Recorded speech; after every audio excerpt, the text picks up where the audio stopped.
मेरे प्यारे दोस्तों, आप लोगों का एक बार फिर से स्वागत है आपके अपने सफलता के द्वार ITI नगर में। जैसे कि आपको मालूम है, हमारे एक महीने से अरिहंत बुक की जो सीरीज है सॉल्यूशन की, वो चली हुई है। उस सीरीज में हम पहुंच रहे हैं ट्रांसफॉर्मर चैप्टर पर। ट्रांसफॉर्मर का आज हमारा तीसरा लेक्चर होगा। 2 लेक्चर में हमने 40 क्वेश्चन कंप्लीट कर लिए हैं। आपको मालूम भी होगा, उसमें हमने बहुत ही अच्छे से विस्तार पूर्वक 40 क्वेश्चन कंप्लीट कर लिए हैं। नेक्स्ट 20 क्वेश्चन हम आज के लेक्चर में करने जा रहे हैं। जो आज का लेक्चर है वो हमारा 14.3 है। तो अगर आपको पीछे के लेक्चर देखने हैं, उस प्लेलिस्ट का लिंक आपको डिस्क्रिप्शन बॉक्स में मिल जाएगा। ठीक है, तो बढ़ते हैं आज के फर्स्ट क्वेश्चन की ओर।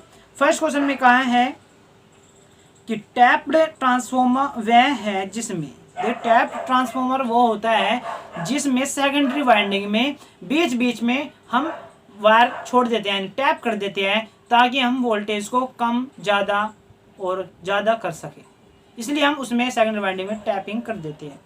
तो टैप ट्रांसफॉर्मर पूछा है क्या होता है, पढ़ लेते हैं क्या होता है। ऑप्शन ए में कहा है तेल बाहर निकालने के लिए टैप हो, नहीं। प्राथमिक कुंडलन में से एक या अधिक मध्य सिरे निकाले गए हो, मैंने कहा प्राथमिक में नहीं, सेकेंडरी में निकाले होने चाहिए, ताकि हम वोल्टेज को समायोजन यानी कम ज़्यादा कर सके। तो सी में कहा है वोल्टता समायोजन के लिए सेकेंडरी कुंडलन में से कई मध्य सिरे निकाले गए हो। देखिए अभी अभी जो मैंने अब आपको बताया, यही बात इसने ऑप्शन सी में बोल दिया है। वोल्टता समायोजन के लिए सेकेंडरी कुंडलन में से कई मध्य सिरे निकाले गए हो, तो ऑप्शन सी इसका राइट आंसर बन जाता है। बढ़ते हैं नेक्स्ट क्वेश्चन की ओर। नेक्स्ट क्वेश्चन में कहा है कि किसी ट्रांसफॉर्मर की प्रत्येक कॉइल में उत्पन्न विद्युत वाहक बल निर्भर करता है। देखिए जो हमारी प्रत्येक कॉइल में, ट्रांसफॉर्मर की प्रत्येक कॉइल में उत्पन्न विद्युत वाहक बल निर्भर करता है, वो हमारा करता है आवर्ती, लपेट संख्या और अधिकतम चुंबकीय फ्लक्स पर वो निर्भर करता है। ठीक है, ट्रांसफॉर्मर की प्रत्येक कॉइल पूछी है कि जो उत्पन्न विद्युत वाहक बल है वो किस पर निर्भर करता है, वो फ्रीक्वेंसी पर भी करता है, वो जो उसमें लपेटा है टर्नों की संख्या पर भी निर्भर करता है, और चुंबकीय फ्लक्स पर भी निर्भर करता है। तो राइट आंसर बनता है ऑप्शन डी। ठीक है, बढ़ते हैं नेक्स्ट क्वेश्चन की ओर। नेक्स्ट क्वेश्चन में कहा है ट्रांसफॉर्मर में तेल उपयोग करने का उद्देश्य है। देखिए पिछले लेक्चर में हमने तेल क्यों उपयोग किया जाता है और तेल शीतलन विधि भी हमने देखी थी कि ट्रांसफॉर्मर में हम तेल शीतलन विधि में तेल क्यों यूज करते हैं। तेल हम इसलिए यूज करते हैं ताकि जो ट्रांसफॉर्मर का टेम्परेचर है उसको मैनेज किया जा सके, टेम्परेचर ज़्यादा होने पर उसे कम किया जा सके। और एक तेल है वो हमारा इंसुलेशन का भी कार्य करता है। तो ऑप्शन बी में का इंसुलेशन एवं शीतलन, तो हम इस पर राइट आंसर लगा देंगे। बढ़ते हैं नेक्स्ट क्वेश्चन की ओर। नेक्स्ट क्वेश्चन में कहा है कि प्राकृतिक रूप से तेल शीतलन प्रणाली का उपयोग कितनी क्षमता के लिए ट्रांसफॉर्मर के लिए किया जाता है। तो ये जो प्राकृतिक रूप से, मैं आप पिछला लेक्चर देखना, पिछले लेक्चर में मैंने आपको 4 विधि बताई थी। एक प्राकृतिक रूप से था, एक तेल शीतलन विधि से था, एक वायु से था हमारा। ठीक है, एक जल के माध्यम से हमें शीतलन विधि देखने को मिली थी। तो इसने पूछा प्राकृतिक रूप से तेल शीतलन प्रणाली का उपयोग कितनी क्षमता के ट्रांसफॉर्मर के लिए कर सकते हैं। हम कर सकते हैं 500 kVA के लिए। कितने के लिए? 500 kVA के लिए। तो राइट आंसर बनता है ऑप्शन बी। बढ़ते हैं नेक्स्ट क्वेश्चन की ओर। नेक्स्ट क्वेश्चन में कहा है कि 100 kVA तक के कम क्षमता वाले वितरण ट्रांसफॉर्मर को ठंडा करने के लिए कौन सी एक विधि अपनाई जाती है।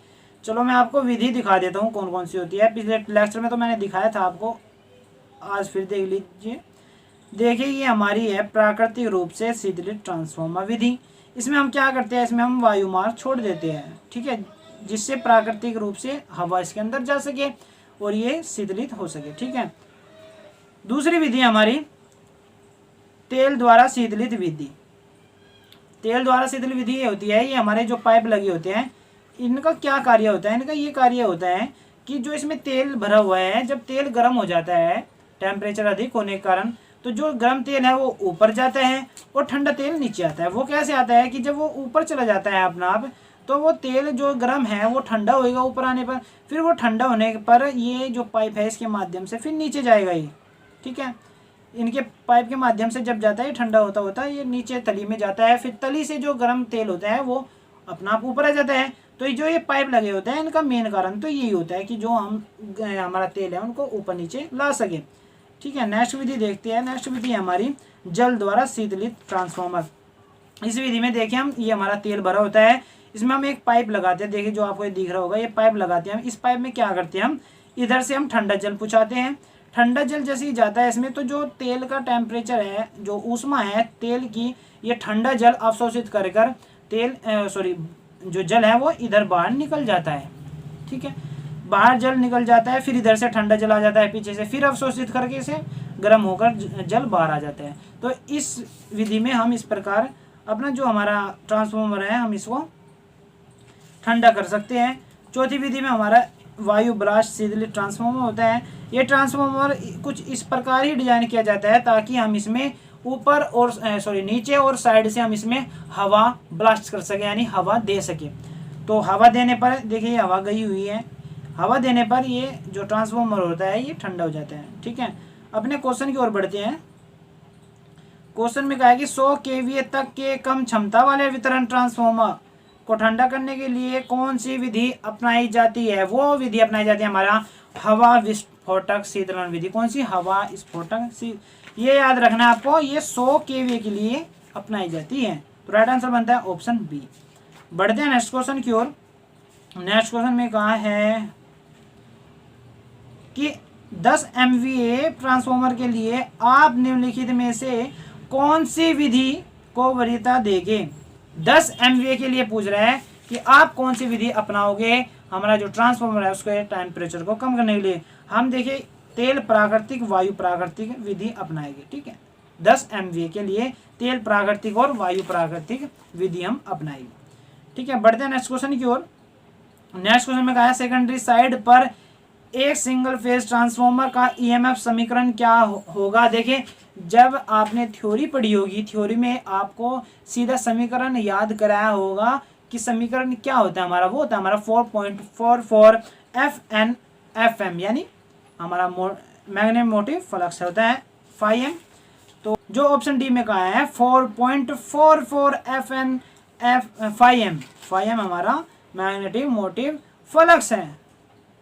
ठीक है, देखिए 2.2 तो होता ही नहीं हमारा, ये भी नहीं होता। देखिए अगर आपको याद ना हो तो आप क्या लगाते, ऑप्शन ए लगाते सीधा। 4.44 कुछ याद आता है ना, लेकिन हमें बिल्कुल सटीक याद रखना है कि जो हमारा 4.44 FN/φm होता है। ठीक है, ये हमारा समीकरण होता है ट्रांसफॉर्मर का। बढ़ते हैं नेक्स्ट क्वेश्चन की ओर। नेक्स्ट क्वेश्चन में होता है कि ट्रांसफॉर्मर अनुपात को निर्धारित करने के लिए प्रयुक्त सूत्र है। देखिए आपने ये सूत्र भी याद किया होगा जब थ्योरी पढ़ी थी। सूत्र क्या होता है हमारा NS/NP ES/EP IP/IS। देखिए ऑप्शन डी में दे दिया है ये सूत्र इसने। जो देखिए NS है हमारा, ठीक है, NS/NP ES/EP और IP/IS। ये याद रखना है आपको। ये IP जो हमारी धारा होती है ये उल्टी हो जाती है वोल्टेज से। वोल्टेज बढ़ता है तो करंट घटती है, वोल्टेज घटती है तो करंट बढ़ती है। तो राइट आंसर बनता है ऑप्शन डी। तो जब हम आपको थ्योरी कराएंगे तब हम आपको इस सूत्र का विस्तार पूर्वक सॉल्यूशन कराएंगे। आपको समझ आ जाएगा कि ये हमारा NS/NP ES/EP IP/IS आया कहाँ से। ठीक है, ये भी तो आपके दिमाग में क्वेश्चन चल रहा होगा, लेकिन जब हम आपको थ्योरी कराएंगे तब आप उस लेक्चर में देखोगे। ठीक है, अब फिलहाल हम इसलिए करा रहे हैं ऑब्जेक्टिव टाइप क्वेश्चन क्योंकि हमारी ITI की परीक्षा नज़दीक है।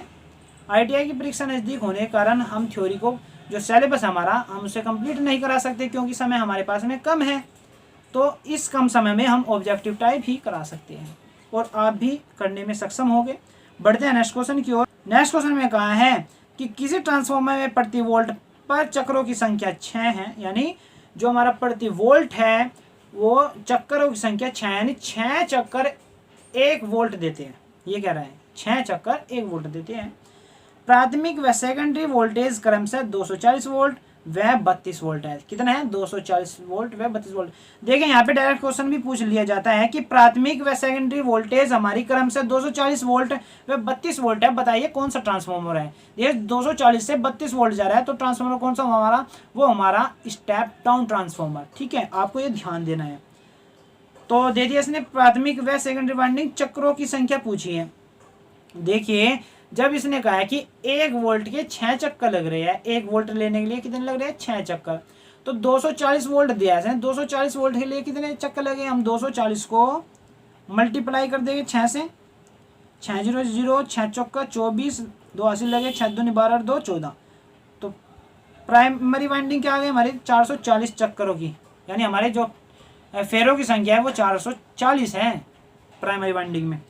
फिर पूछा इसने 32 वोल्ट में, अगर हम 32 वोल्ट के चक्कर निकालेंगे, हमें पता है 1 वोल्ट में 6 चक्कर है, तो 32 वोल्ट में कितने हो गए, 6 की गुना कर देंगे, 6 दूनी 12, 1 हासिल लगा, 6 18 1 19, 192 में आ गया। यानी सेकेंडरी वाइंडिंग में हमारी जो फेरो संख्या है वो हमारी 192 है, और जो हमारी प्राइमरी वाइंडिंग में आया था वो आया था 1440 चक्कर, और सेकेंडरी में 152 चक्कर, 92 चक्कर। तो देखिए जो ऑप्शन सी में का है ये हमारा राइट आंसर बन जाता है। बढ़ते हैं नेक्स्ट क्वेश्चन की ओर। नेक्स्ट क्वेश्चन में क्या है, संप्रेषण लाइनों के सब स्टेशन सिरे के लिए 3 फेज ट्रांसफॉर्मर में से किस प्रकार का संयोजन उपयोग होता है। देखिए संप्रेषण लाइनों के सब जो हमारे सब स्टेशन होते हैं उनमें 3 फेज ट्रांसफॉर्मर में पूछा है कौन सा संयोजन यूज करते हैं, हम उसमें करते हैं स्टार डेल्टा, यानी जो हमारी प्राइमरी वाइंडिंग के कनेक्शन होते हैं वो होते हैं हमारे स्टार में, और सेकंड वाइंडिंग के जो कनेक्शन होते हैं वो होते हैं हमारे डेल्टा में। ठीक है, 3 फेज ट्रांसफॉर्मर के लिए कनेक्शन पूछा था। ठीक है, तो राइट आंसर बनता है option C, B star delta. Next question देखते हैं। नेक्स्ट क्वेश्चन में कहा है कि 3 फेज ट्रांसफॉर्मर में संयोजन की भिन्न भिन्न विधियां संभव है, डिस्ट्रीब्यूशन ट्रांसफॉर्मर में किस प्रकार का संयोजन प्रयोग होता है। 3 फेज के लिए तो हमारी भिन्न भिन्न प्रयोजन संभव है, लेकिन जो हमारा डिस्ट्रीब्यूशन ट्रांसफॉर्मर है उसके लिए पूछा है कोई कौन सा हम संयोजन, कौन सा कनेक्शन हम करते हैं। वो करते हैं हमारे जो प्राइमरी वाइंडिंग होते हैं वो हम डेल्टा में कनेक्टेड करते हैं उनके कनेक्शन, और जो हमारा सेकंडरी वाइंडिंग होता है उसे हम स्टार में करते हैं। स्टार में हम क्यों यूज करते हैं, देखिए स्टार में हमें 4 वायर देखने को मिल जाते हैं, पता है आपको, स्टार में हमें एक वायर न्यूट्रल देखने को मिलता है स्टार संयोजन में। पॉलीफेज सिस्टम ने हमने बताया था आपको, स्टार कनेक्शन में एक वायर आ जाता है जो हमारा न्यूट्रल वायर होता है। न्यूट्रल वायर हम जो हमारा डिस्ट्रीब्यूशन ट्रांसफॉर्मर होता है इसमें स्टार का यूज इसलिए करते हैं क्योंकि हमें जो डिस्ट्रीब्यूशन ट्रांसफॉर्मर है उससे हमें जो लोड लिया जाता है वो सिंगल फेज भी लिया जाता है और 3 फेज भी लिया जाता है। तो स्टार संयोजन एक ऐसा संयोजन है जिसके माध्यम से हम दोनों कार्य संभव कर सकते हैं। एक सिंगल फेज भी उससे पावर ले सकते हैं, लोड ले सकते हैं, और 3 फेज भी ले सकते हैं। तो इसलिए हम स्टार में उसका सेकेंडरी वाइंडिंग कनेक्टेड करते हैं। तो जो ऑप्शन डी है इसका राइट आंसर बन जाता है। डेल्टा और स्टार में हमारे डिस्ट्रीब्यूशन ट्रांसफॉर्मर के कनेक्शन होते हैं। नेक्स्ट क्वेश्चन में कहा है कि वह अधिकतम भार क्या है जिस पर एक खुला डेल्टा ट्रांसफॉर्मर सुरक्षापूर्वक भार के लिए आपूर्ति बनाए रख सकता है। देखिए अधिकतम भार पूछा है वो कितना है। अगर हमारा जो ट्रांसफॉर्मर है उसका डेल्टा ट्रांसफॉर्मर यानी हमारा ओपन है तो वो कितने % आपूर्ति बनाए रख सकता है, वो बनाए रख सकता है 58%। कितने 58%। ठीक है, बढ़ते हैं नेक्स्ट क्वेश्चन की ओर। नेक्स्ट क्वेश्चन में कहा है कि सूची 1 और सूची 2 को मिलाइए। ये सूची दी है इसने, मिलाते हैं। चलो, जो स्टार और स्टार संयोजन होते हैं वो कुछ कौन से ट्रांसफॉर्मर होते हैं, वो होते हैं हमारे उच्च वोल्टता और उच्च शक्ति वाले ट्रांसफॉर्मर के लिए उपयोगी होते हैं। तो पहला मिल जाएगा ऑप्शन 3 से। फिर बी में कहा है स्टार और डेल्टा कौन से ट्रांसफॉर्मर होते हैं, ये होते हैं हमारे चौथे में देखिए वोल्टता स्टेप अप ट्रांसफॉर्मर के लिए उपयोग होते हैं। और डेल्टा संयोजन हमारे निम्न वोल्टता तथा उच्च शक्ति वाले के लिए यूज होते हैं। और डेल्टा संयोजन हमारा किस लिए यूज होता है, ये हमारा होता है विद्युत वितरण यानी डिस्ट्रीब्यूशन ट्रांसफॉर्मर के लिए यूज करते हैं। आप इसका स्क्रीनशॉट ले लीजिए, अच्छे से इस टेबल को याद कर लेना। ठीक है, बहुत ही इंपॉर्टेंट टेबल है ये। ठीक है, बढ़ते हैं नेक्स्ट क्वेश्चन की ओर। नेक्स्ट क्वेश्चन में क्या है कि स्कॉट संयोजन खालिस्तानी स्थानांतरण हेतु प्रयोग किया जाता है। जो हमारा स्कॉट संयोजन है, स्कॉट कनेक्शन है, वे किसके स्थानांतरण हेतु प्रयोग किए जाते हैं, वो किए जाते हैं 3 फेज आपूर्ति को 2 फेज आपूर्ति में स्थानांतरित करने के लिए। तो ऑप्शन सी में कहा है 3 फेज आपूर्ति को 2 फेज आपूर्ति में स्थानांतरित करने के लिए हम स्कॉट कनेक्शन का यूज करते हैं। तो राइट आंसर बनता है ऑप्शन सी। बढ़ते हैं नेक्स्ट क्वेश्चन की ओर। नेक्स्ट क्वेश्चन में कहा है यदि 2 ट्रांसफॉर्मर्स की वोल्टता निष्पत्ति EP/ES भिन्न हो एवं उनका समांतर क्रम में प्रचालन वांछित हो तो ये देखिए EP और ES इसने जो हमारी प्राइमरी वोल्टेज और सेकेंडरी वोल्टेज है वे आपस में भिन्न हैं। फिर कहता है कि समांतर क्रम में प्रचालन वांछित हो, अगर उनका जो हमारे दो ट्रांसफार्मर यूज किए हैं उनका समांतर क्रम में जो प्रचालन है यानी चलने का है वो नहीं चल सकता। तो फिर पूछा है कि क्या होगा, लोड पर कार्य नहीं करेगा, कार्य ही नहीं करेगा, भिन्न भिन्न शक्ति गुणक पर कार्य करेंगे, औसत वोल्टता पर कार्य करेंगे। तो देखिए जब ऐसा होगा हमारा, जब वे प्रचालन के लिए वंचित हो गए तो हमारा वे कार्य ही नहीं करेंगे दोनों ट्रांसफार्मर। तो राइट आंसर बनता है ऑप्शन बी, कार्य ही नहीं करेंगे। बढ़ते हैं नेक्स्ट क्वेश्चन की ओर। नेक्स्ट क्वेश्चन में कहा है कि जब दो ट्रांसफार्मर समांतर में कार्य कर रहे हैं तो वे किसके आधार पर लोड बांटेंगे। देखिए दो ट्रांसफार्मर हमारे समांतर क्रम में यानी एक दूसरे के समांतर में लगे हैं और वे कार्य कर रहे हैं, तो कहता है कि वे किसके आधार पर लोड बांटेंगे, वे बांटेंगे केवीए रेटिंग के आधार पर, जितनी उनकी केवीए रेटिंग होगी। तो राइट आंसर बनता है ऑप्शन डी, केवीए रेटिंग के आधार पर वे लोड बांटेंगे। बढ़ते हैं नेक्स्ट क्वेश्चन की ओर। नेक्स्ट क्वेश्चन में कहा है कि किसी ट्रांसफार्मर का वोल्टेज रेगुलेशन ऋणात्मक है तब उसका लोड पावर फैक्टर होगा। देखिए वोल्टेज रेगुलेशन हमारा ऋणात्मक है, नेगेटिव है, तो पावर फैक्टर हमारा क्या होगा, वो होगा हमारा अग्रगामी। क्या होगा, अग्रगामी यानी लीडिंग पावर फैक्टर होगा हमारा। पावर फैक्टर भी हमने ऐसी थ्योरी में आपको अच्छे से बताया है कि leading power factor, lagging power factor और यूनिटी पावर फैक्टर क्या होता है। ठीक है, तो जो इसका राइट आंसर बनता है वो बनता है ऑप्शन सी, अग्रगामी हो जाता है। बढ़ते हैं नेक्स्ट क्वेश्चन की ओर। नेक्स्ट क्वेश्चन में कहा है ट्रांसफार्मर में शून्य लोड अवस्था में प्राथमिक धारा का मान पूर्ण लोड अवस्था का केवल कितना % होता है। ये शून्य लोड अवस्था में पूछा है प्राथमिक धारा का मान, शून्य लोड अवस्था है और तुलना किससे कर रहा है, पूर्ण लोड अवस्था से। तो जो हमारा तुलना करने पर मिलता है वो हमारा 2% से 5% हमारा देखने को मिलता है। तो राइट आंसर बनता है ऑप्शन ए। बढ़ते हैं नेक्स्ट क्वेश्चन की ओर। नेक्स्ट क्वेश्चन में कहा है कि ट्रांसफार्मर की शून्य भार धारा यानी हमारा जो भार है वो हमारा शून्य है, पूर्ण भार धारा के पद में होती है। देखिए दोनों का इसने तुलना किया, उसमें पूछा है कितने % होती है, वो होती है हमारी 3% से 9%। कितनी, 3% से 9%। तो राइट आंसर बनता है ऑप्शन बी। बढ़ते हैं नेक्स्ट क्वेश्चन की ओर। देखिए 60 क्वेश्चन हमारा आज लेक्चर का लास्ट क्वेश्चन है। इसमें देखते हैं क्या कहा है कि ट्रांसफार्मर की लोड रहित अवस्था में पूर्ण लोड अवस्था तक उसके कुल चुंबकीय क्षेत्र का मान कितना रहता है। कि मतलब हमारी जो ट्रांसफार्मर हुआ है वो हमारा पहले लोड रहित है यानी उस पर लोड नहीं है, रहित का मतलब होता है नहीं है, लोड नहीं है। फिर उस अवस्था से जब उस पर लोड होता है उस अवस्था तक पूछा है कि जो हमारा चुंबकीय क्षेत्र होता है उसका क्या मान होता है। वे आपस में बदलते हैं, बीच में बदलते बढ़ते जाते हैं या कम होते जाते हैं या समान रहते हैं, ये इसने पूछा है। तो जो हमारा लोड रहित अवस्था से पूर्ण लोड अवस्था तक होता है जो चुंबकीय क्षेत्र होता है वो हमारा लगभग समान ही रहता है। तो ऑप्शन डी में लगभग समान ही रहता है। तो क्वेश्चन नंबर 60 का राइट आंसर बनता है ऑप्शन डी। तो मेरे प्यारे दोस्तों इसी क्वेश्चन के साथ में हम आज का लेक्चर समाप्त करते हैं। इस चैप्टर में हमारे टोटल 73 क्वेश्चन है, बचते हमारे 13 क्वेश्चन। 30 क्वेश्चन हम नेक्स्ट लेक्चर में करेंगे, जो लेक्चर होगा हमारा 14.4। तो मेरे प्यारे दोस्तों अगर आपको वीडियो अच्छी लगी है तो लाइक करें और अपने दोस्तों को बोलना चाहते हैं तो वीडियो को शेयर करें। और नेक्स्ट लेक्चर 14.4 का समय पर नोटिफिकेशन पाने के लिए हमारे HI नगर को सब्सक्राइब करें। मिलते हैं नेक्स्ट लेक्चर 14.4 में, इसलिए tata and bye bye. Press the bell icon on the YouTube app and never miss another update.